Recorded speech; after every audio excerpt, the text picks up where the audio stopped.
2 ಜೂನ್ವರೆಗೆ ವಾಡಿಕೆ ಮಳೆ ನಮ್ಮದು 87 ಮಿಲಿಮೀಟರ್ ಇದೆ.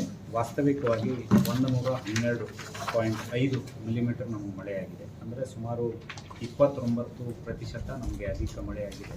ಎಲ್ಲ 7 ತಾಲೂಕುಗಳಲ್ಲೂ ಕೂಡ ಒಂದು ಉತ್ತಮ ಹಸಿ ಮಳೆ ಆಗಿದೆ. ಹಾಗಾಗಿ ನಮ್ಮದೇನು ವಾರ್ಷಿಕ ಬಿತ್ತನೆ ಗುರಿ ಇದೆ 3,49,00,000 ಹೆಕ್ಟೇರ್. ಅದರ ಪೈಕಿ ಈಗಾಗಲೇ ಸುಮಾರು 1.22 ಲಕ್ಷ ಹೆಕ್ಟೇರಷ್ಟು ಮೆಕ್ಕೆಜೋಳ, 0.32 ಲಕ್ಷ ಸಜ್ಜೆ ಮತ್ತು ಹೆಸರುಬೇಳೆ, ತೊಗರಿ ಎಲ್ಲದೂ ಮಾಡೋದಕ್ಕೆ ರೈತರು ಮುಂದಾಗಿದ್ದಾರೆ. ಅವರಿಗೆ ಬಿತ್ತನೆ ಬೀಜದ್ದು ಯಾವುದೇ ರೀತಿ ತೊಂದರೆ ಇಲ್ಲ.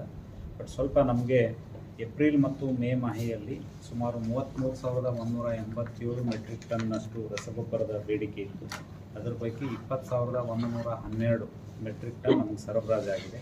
ಹಾಗಾಗಿ ಸುಮಾರು 13,075 ಮೆಟ್ರಿಕ್ ಟನ್ನಷ್ಟು ನಮಗೆ ಕೊರತೆಯಾಗಿದೆ.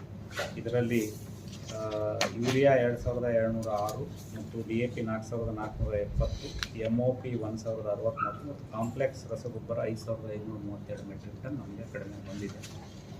DAP ಸಪ್ಲೈ ಆಗೋದು ಸ್ವಲ್ಪ ಕಷ್ಟನೇ. ಹಾಗಾಗಿ ನಾವು ಕಾಂಪ್ಲೆಕ್ಸು ಇದೆಲ್ಲ ಏನು ಶಾರ್ಟೇಜ್ ಆಗಿದೆ ಅದನ್ನು ಕೊಡೋದಕ್ಕೆ ಆಯುಕ್ತರಲ್ಲಿ ನಾನು ಮನವಿ ಮಾಡಿದ್ದೇನೆ. ಅವ್ರ ಜೊತೆ ದೂರವಾಣಿ ಮೂಲಕ ಕೂಡ ಮಾತಾಡಿದ್ದೇನೆ.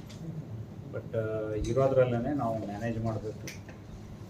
ಎಷ್ಟು ಅವಶ್ಯ ಇದೆಯೋ ಅಷ್ಟು ಮಾತ್ರ ನಾವು ಬಳಕೆ ಮಾಡಬೇಕು. ಪ್ಯಾನಿಕ್ ಬೈಯಿಂಗ್ ಮಾಡಬಾರ್ದು ಮತ್ತು ಸ್ಟೋರ್ ಮಾಡುವಂಥ ಕೆಲಸವನ್ನು ಮಾಡಬಾರ್ದು ಅಂತೇಳಿ ನಾನು ಎಲ್ಲರಲ್ಲೂ ಮನವಿಯನ್ನು ಮಾಡಿಕೊಳ್ತೇನೆ. ಸ್ವಲ್ಪ ಯೂರಿಯಾಗೆ ಪರ್ಯಾಯವಾಗಿ ನ್ಯಾನೋ ಯೂರಿಯಾವನ್ನು ಬಳಕೆ ಮಾಡಬೇಕು ಮತ್ತು DAPಗೆ ಪರ್ಯಾಯವಾಗಿ ನಮ್ಮ ಕಾಂಪ್ಲೆಕ್ಸು NPK ಅದನ್ನು ಯೂಸ್ ಮಾಡಬೇಕಂತೇಳಿ ಅದನ್ನು ಬಳಕೆ ಮಾಡಬೇಕಂತ ರೈತರಲ್ಲಿ ನಾನು ಮನವಿಯನ್ನು ಮಾಡ್ಕೊಳ್ತೀನಿ. ಅಂತಂದರೆ ಒಂದು ಎಲ್ಲ ಅಂಗಡಿಗಳಿಗೆ ಒಬ್ಬೊಬ್ಬರು ಸ್ಟಾಫ್ ರೊಕ್ಕ ಕೇಳಬೇಕು. ಸ್ಟಾರ್ಟಿಂಗಲ್ಲಿ ಮೊನ್ನೆ ಒಂದು ದಿವಸ ಪ್ರಾಬ್ಲಮ್ ಆಯಿತು. ಎಲ್ಲರೂ ಬಂದಲ್ಲಿ ನಮ್ಮ DAPCMS ಹತ್ರ ಬಂದಿತ್ತು. ಯಾಕಂತ ಕೇಳಿದ್ರೆ ಅಲ್ಲಿ MRPಗಿಂತ ಜಾಸ್ತಿ ಕೊಡ್ತಾರೆ. ಅದಕ್ಕೆ ನಾವು ಹೋಗ್ತಾ ಇಲ್ಲ. ಅಂಗಡಿಗಳಲ್ಲಿ ಇದ್ರೂ ಕೂಡ ಇವ್ರು ಬಂದು ಸ್ಟ್ರೈಕ್ ಮಾಡ್ತಾರೆ. ಅದಕ್ಕೆ ಅವರೆಲ್ಲ ಸಭೆ ಕರೆದು ಹೇಳ್ಬಿಟ್ಟಿದ್ದೀನಿ, ನೀವು MRPಗಿಂತ ಜಾಸ್ತಿ ಮಾಡಿದ್ದೆ ಆದರೆ ನಾನು ಒಂದು ಕಡೆ ಎಲ್ಲ ಕರ್ಕೊಂಬಂದು ಒಂದು ಕಡೆ ಇರಿಸಿ ಡಿಸ್ಟ್ರಿಬ್ಯೂಟ್ ಮಾಡಿಸ್ಬಿಡ್ತೀನಿ.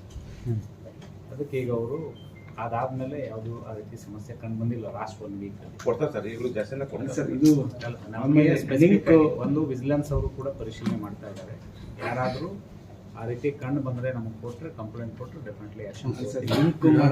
ಒಂದು ವಾರದ ಹಿಂದೆ ಇದ್ದಂಥ ಸಮಸ್ಯೆ ಈಗ ಕಾಣ್ತಾ ಇಲ್ಲ. ನಾನು ನಿರಂತರ ಸುದ್ದಿ ಹಾಗೂ ಮಾಹಿತಿಗಾಗಿ ನಮ್ಮ ಚಾನಲ್ ಲೈಕ್ ಮಾಡಿ ಮತ್ತು ಸಬ್ಸ್ಕ್ರೈಬ್ ಮಾಡಿ.